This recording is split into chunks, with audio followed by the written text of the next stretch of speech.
নবীজি হুসাইন হাসানকে এত ভালোবাসতেন। নবীজি শুধু ভালোবাসতেন বিষয়টা এমন না, স্বয়ং আল্লাহ তাআলাও হযরতে হাসান এবং হুসাইনকে অনেক ভালোবাসতেন। আমার ভাইয়েরা, একবার আল্লাহ নবী সিজদায় গেলেন। সিজদায় যাওয়ার পর হযরতে হুসাইন এবং হাসান রাদিয়াল্লাহু আনহু নবীজির ঘাড়ের মধ্যে চড়ে বসলেন। নবীজির সিজদাটা অনেক দীর্ঘ হয়ে যাচ্ছে, লম্বা হয়ে যাচ্ছে।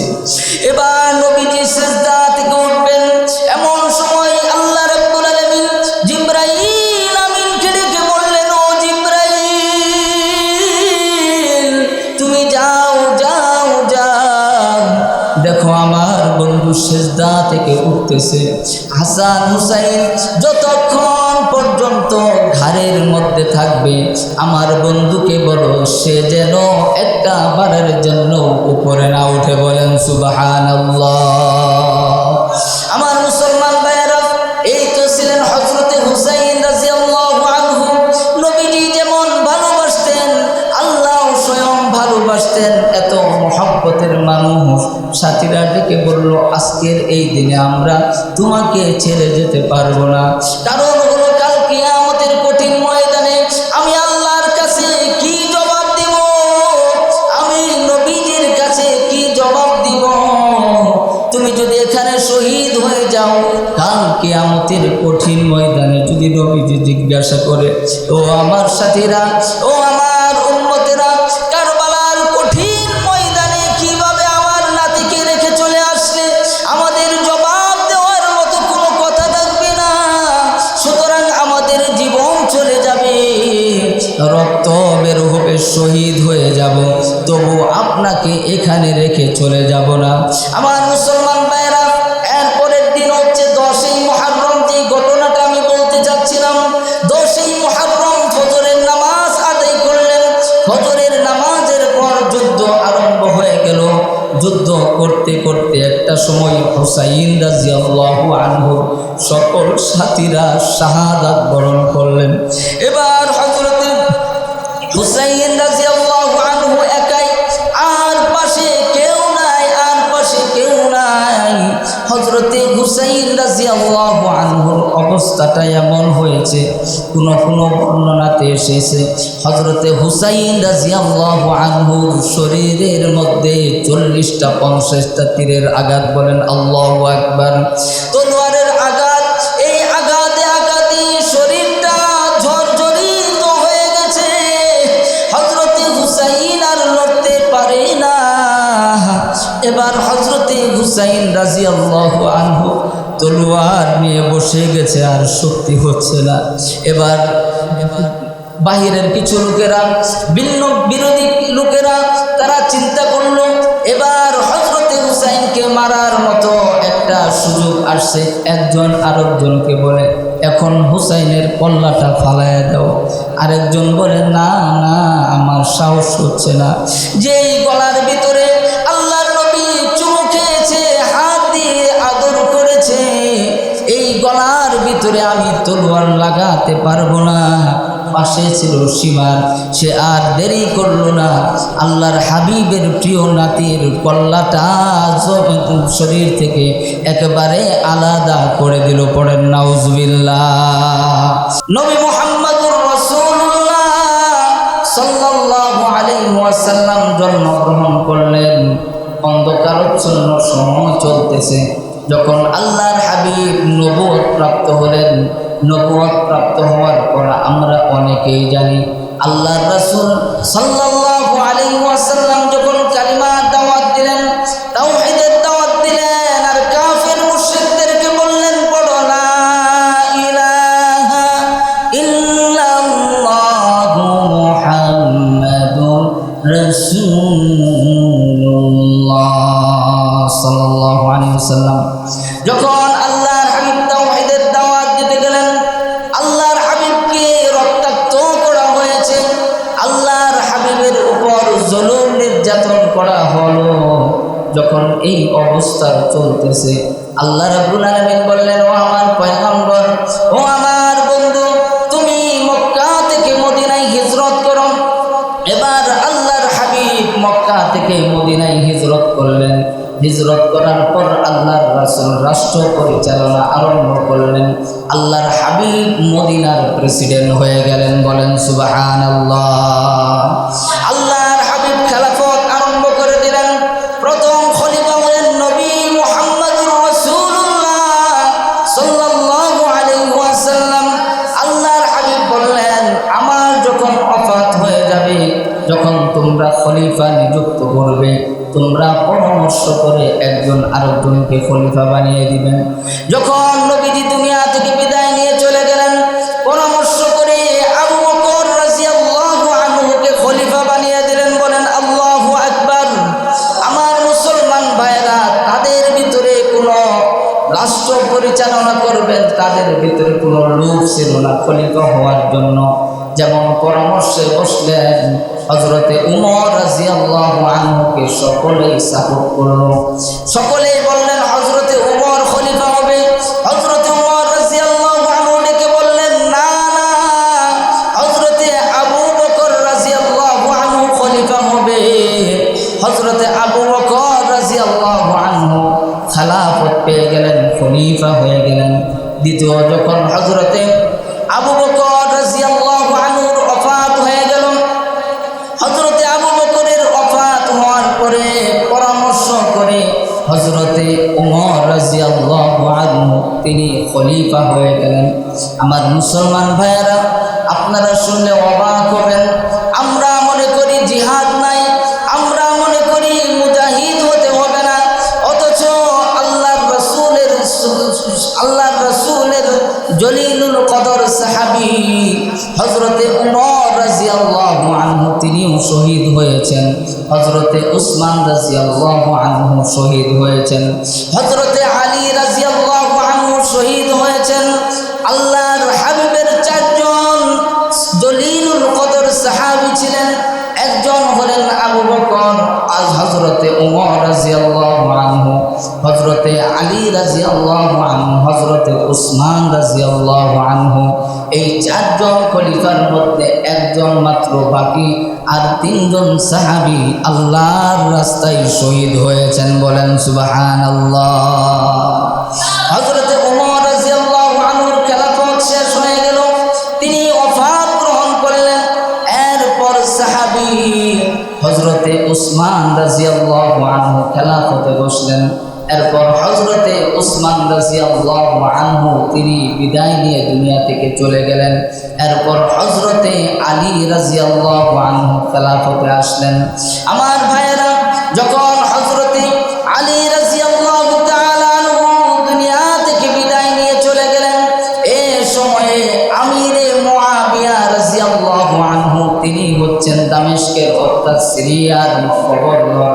এবার হযরতে হাসান রাদিয়াল্লাহু আনহু নবীজির প্রিয় বড় নাতিকে আল্লাহর রাসূল সাল্লাল্লাহু আলাইহি ওয়াসাল্লামের কলিজার টুকরা হাসান রাদিয়াল্লাহু আনহুকে খলিফা বানিয়ে দিলেন। বলেন সুবহানাল্লাহ।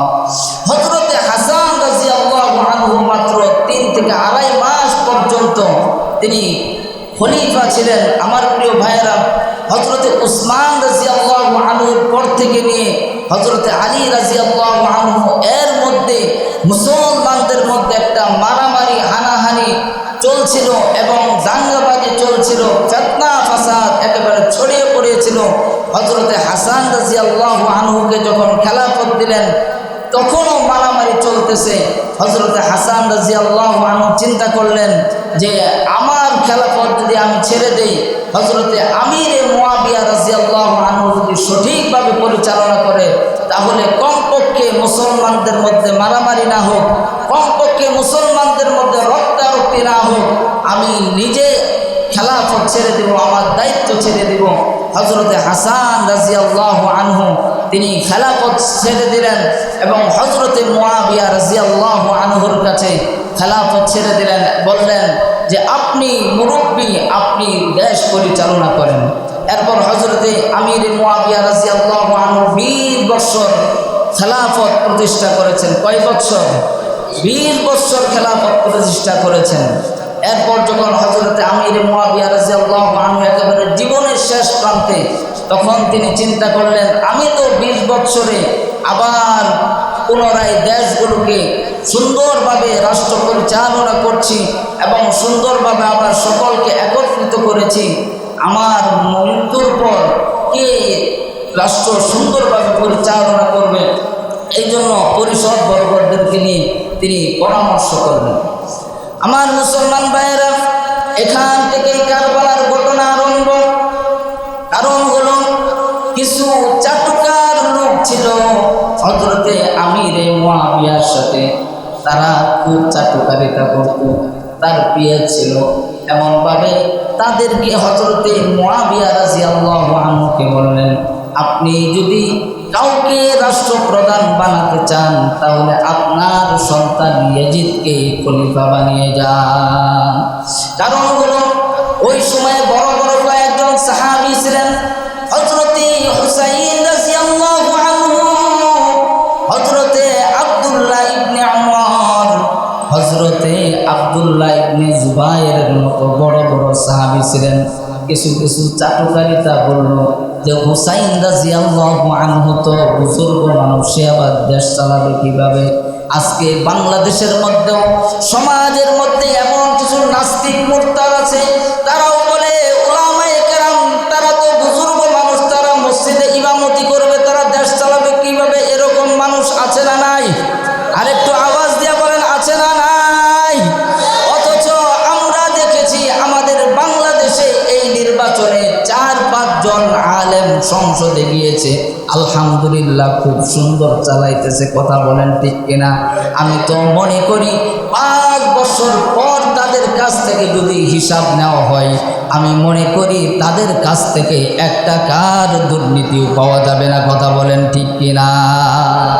তার কারণ হচ্ছে আলেম উলামারা আল্লাহকে ভয় করে। কথা বলেন ঠিক কিনা?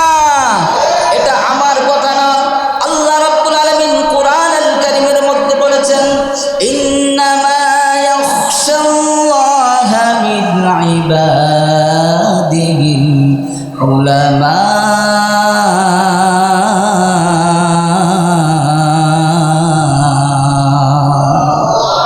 আল্লাহ রাব্বুল আলামিন বলেন, ও পৃথিবীর মানুষ শুনে রাখো, উলামায়ে কেরাম যারা ইলমে দ্বীন শিক্ষা করেছে তারাই আমি আল্লাহকে ভয় করে। বলেন আল্লাহু আকবার। সুতরাং আপনারা বলুন তো, বাংলাদেশের ভিতরে যদি উলামায়ে কেরাম সংসদে নির্বাচিত হয়ে দেশ চালায়, আপনারা বলুন তো এই দেশ দুর্নীতিমুক্ত হবে কি হবে না? উলামায়ে কেরাম যদি বাংলাদেশ শাসন করে, হ্যাঁ, এত লেখাপড়ার প্রয়োজন নয়, তাদের যদি আল্লাহর ভয় থাকে, তাকওয়া থাকে, ওই বান্দা কখনোই দুর্নীতি, চাঁদাবাজি, রাহাজানি করতে পারে না। কথা বলেন ঠিক কিনা? এই জন্য শর্ত হলো, আপনি যদি দেশকে ভালো করতে চান, সুন্দর করতে চান, ওই ব্যক্তির অন্তরের মধ্যে তাকওয়াল্লাহ, আল্লাহর ভয় লাগবে। কথা বলেন ঠিক কিনা? যে কথাটি বলতেছিলাম যে ইয়াজিদ একজন অত্যাচারী জালিম ছিলেন, এরপরেও কিছু চাটুকারিতা তার বাবাকে বললেন যে আপনি আপনার সন্তানকেই রাষ্ট্রপ্রধান বানিয়ে যান। যখন হযরতে আমির মুয়াবিয়া রাদিয়াল্লাহু আনহু ইন্তেকাল করলেন, দুনিয়া থেকে বিদায় নিয়ে গেলেন, এদিকে ইয়াজিদ খেলাফত প্রতিষ্ঠার জন্য ইয়াজিদ প্রধানমন্ত্রী হয়ে গেল, প্রেসিডেন্ট হয়ে গেল। আর যখন প্রেসিডেন্ট হওয়ার পরেই মদিনাতে চিঠি পাঠানো হলো, কুফায় চিঠি পাঠানো হলো যে সকলে আমার বায়াত গ্রহণ করো। যখন হযরতে হুসাইন রাদিয়াল্লাহু আনহুর কাছে চিঠি পাঠানো হলো, জানানো হলো যে আপনারা সকলেই ইয়াজিদের হাতে বায়াত গ্রহণ করে তাকে খলিফা আমির হিসাবে মেনে নেন, তখন হুসাইন রাদিয়াল্লাহু আনহু বললেন, অত্যাচারী জালিম মদখুর সেই ইয়াজিদের হাতে আমি কখনো বায়াত গ্রহণ করব না। বলেন আল্লাহু আকবার। আমার মুসলমান ভাইয়েরা, এই কারবালার ঘটনাটা ছিল সত্যের পথে, হকের পথে কথা বলা। হযরতে হুসাইন রাদিয়াল্লাহু আনহু ইয়াজিদের সামনে কিন্তু মাথা নত করেন নাই। কথা বলেন ঠিক কিনা? হকের উপরে ছিলেন এবং বলে দিয়েছেন, যত জুলুম অত্যাচার আসুক না কেন, আমি ইয়াজিদকে 1 মুহূর্তের জন্য ক্ষমতায় দেখতে চাই না। কারণ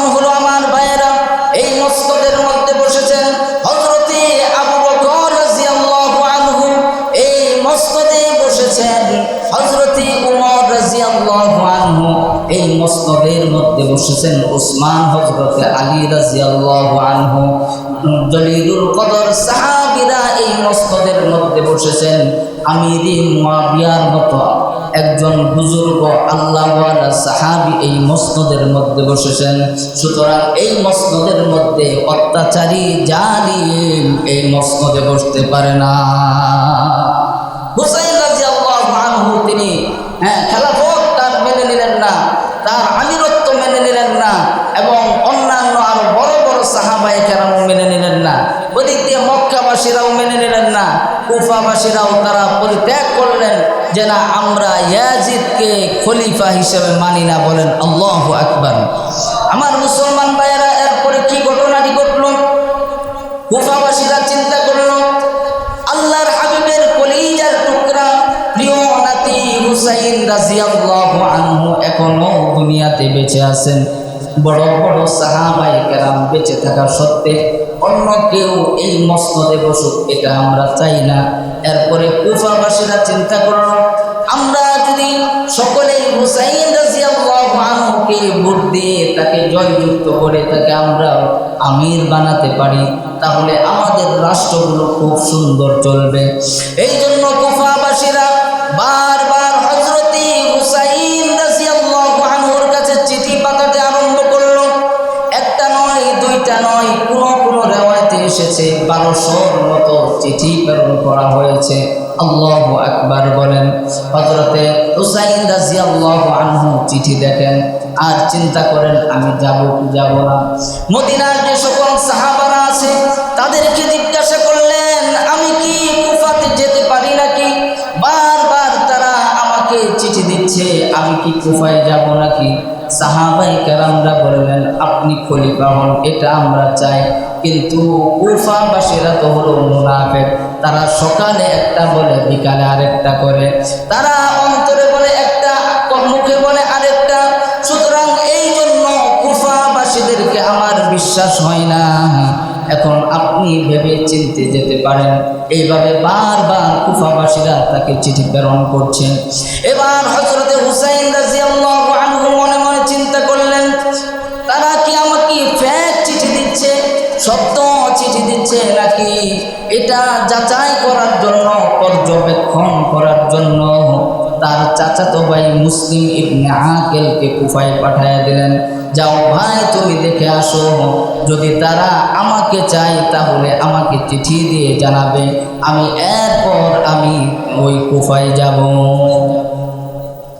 আমার মুসলমান ভাইয়েরা, যখন মুসলিম ইবনে আকিল কুফায় প্রবেশ করলেন, কুফায় প্রবেশ করার সাথে সাথে সকলেই সংবর্ধনা জানালেন, জানিয়ে 18,000 মুসলমান তার হাতে বায়াত গ্রহণ করলেন। বলেন আল্লাহু আকবার।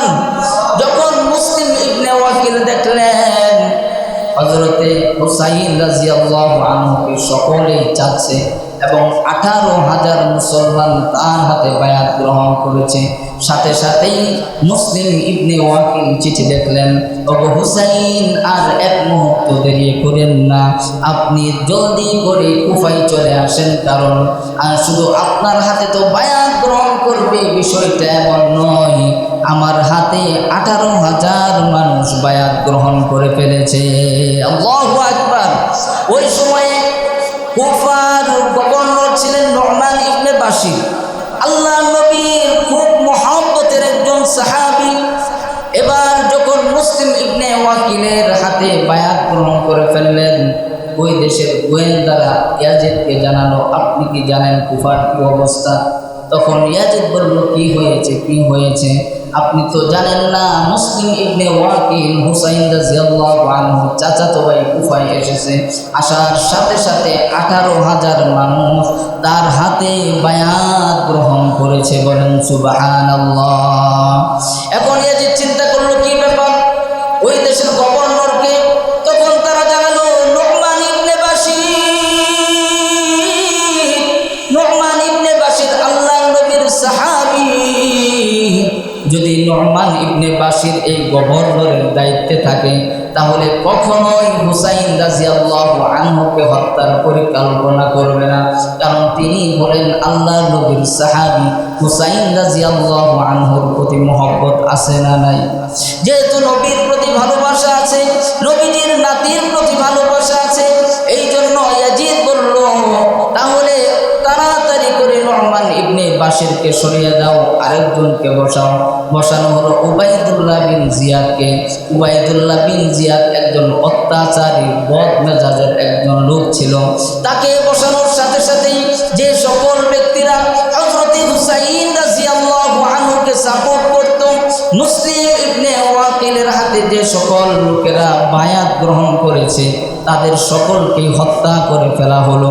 শুধু তাই নয়, যে সকল ব্যক্তিরা হুসাইন রাদিয়াল্লাহু আনহুকে আনার জন্য বারবার চিঠি দিয়েছে তাদেরকেও হত্যা করলো, তাদের ব্যবসা বাণিজ্যকে পুড়িয়ে ছারখার করে দেওয়া হলো।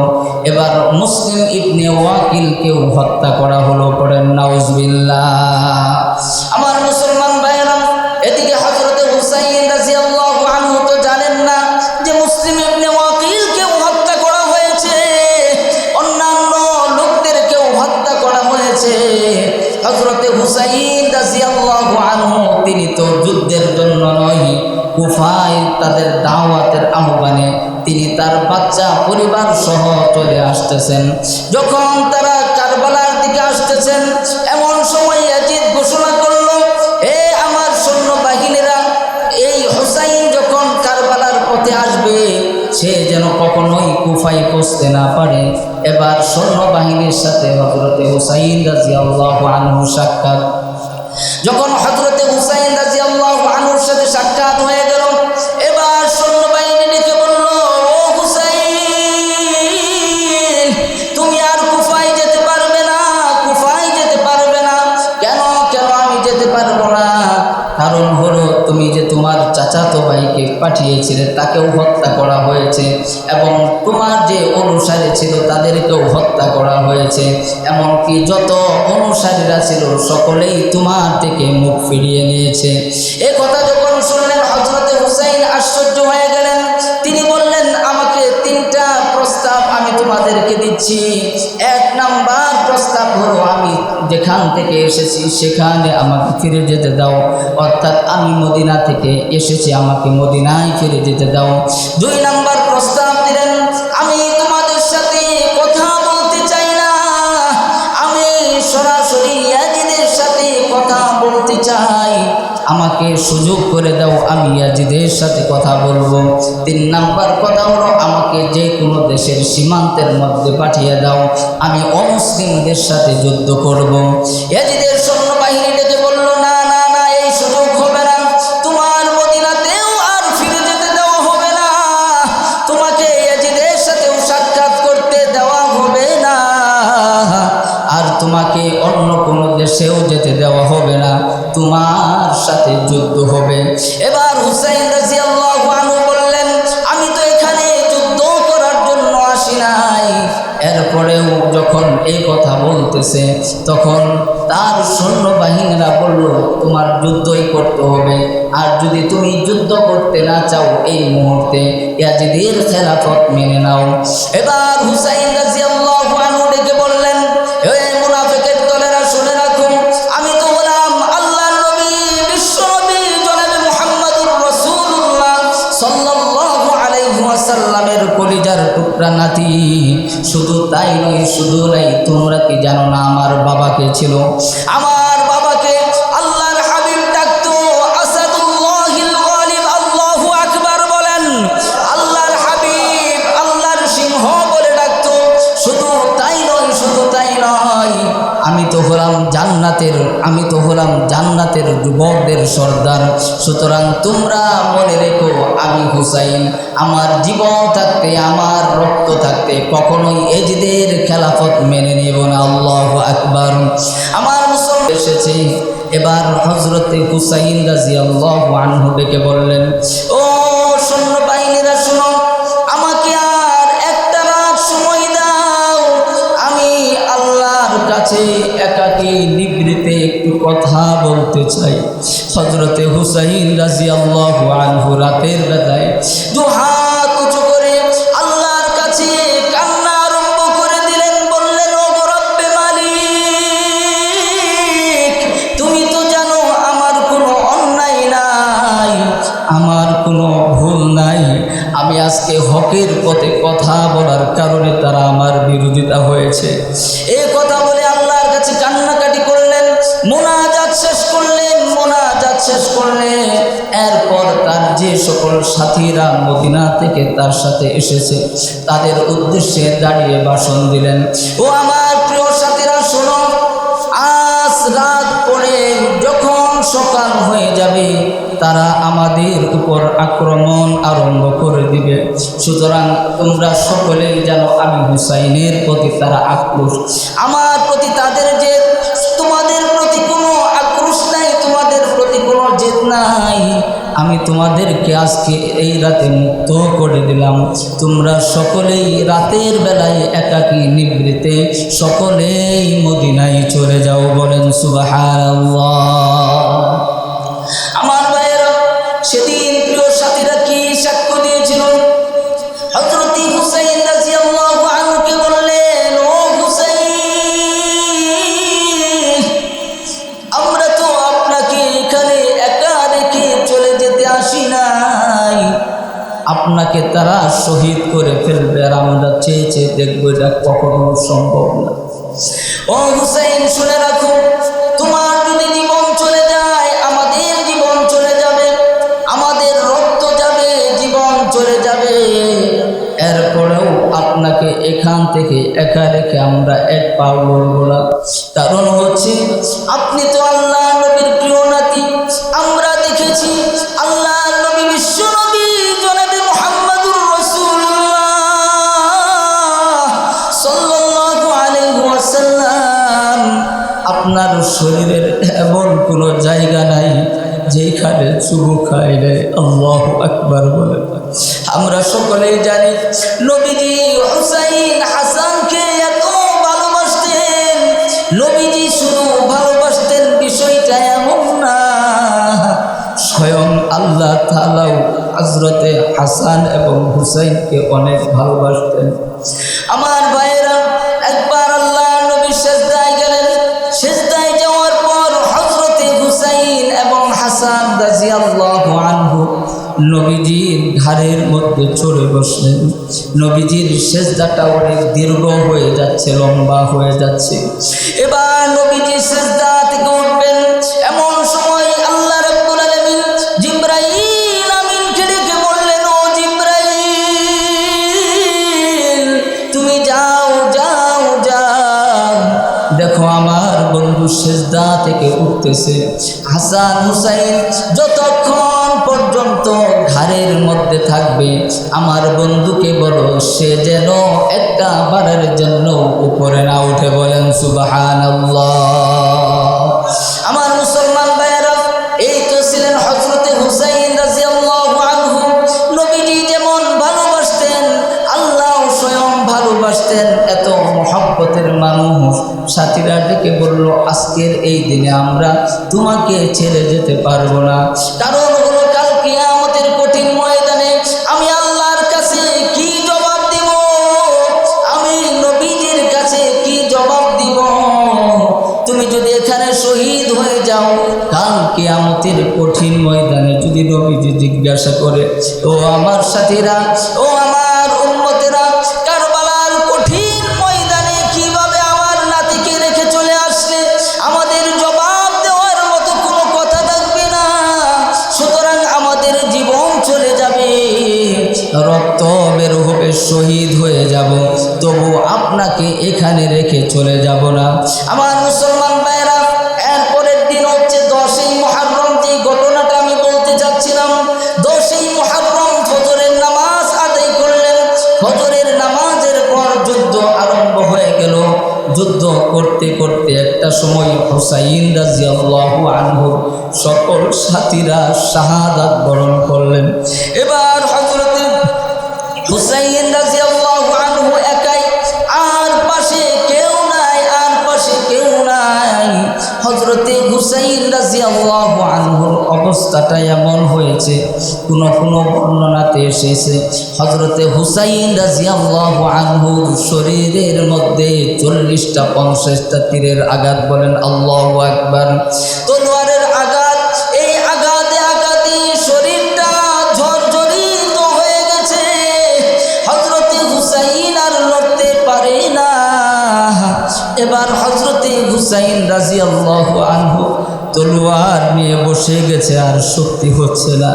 এবার বাহিরের কিছু লোকেরা, বিরোধী লোকেরা, তারা চিন্তা করলো এবার হযরতে হুসাইনকে মারার মতো একটা সুযোগ আসছে। একজন আরেকজনকে বলে, এখন হুসাইনের কল্লাটা ফালাইয়া দাও। আরেকজন বলে, না না, আমার সাহস হচ্ছে না। যেই গলার ভিতরে আল্লাহর নবী চুমু খেয়েছে, হাত দিয়ে আদর করেছে, এই গলার ভিতরে আমি তলোয়ার লাগাতে পারবো না।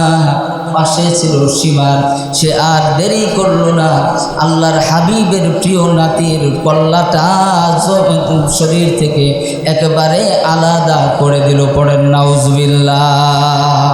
আমার মুসলমান ভাইয়েরা, আমি আজকে আপনাদের সামনে যে আলোচনাটা করলাম, এটা শুধু কারবালার ইতিহাস শোনানোর জন্য নয়।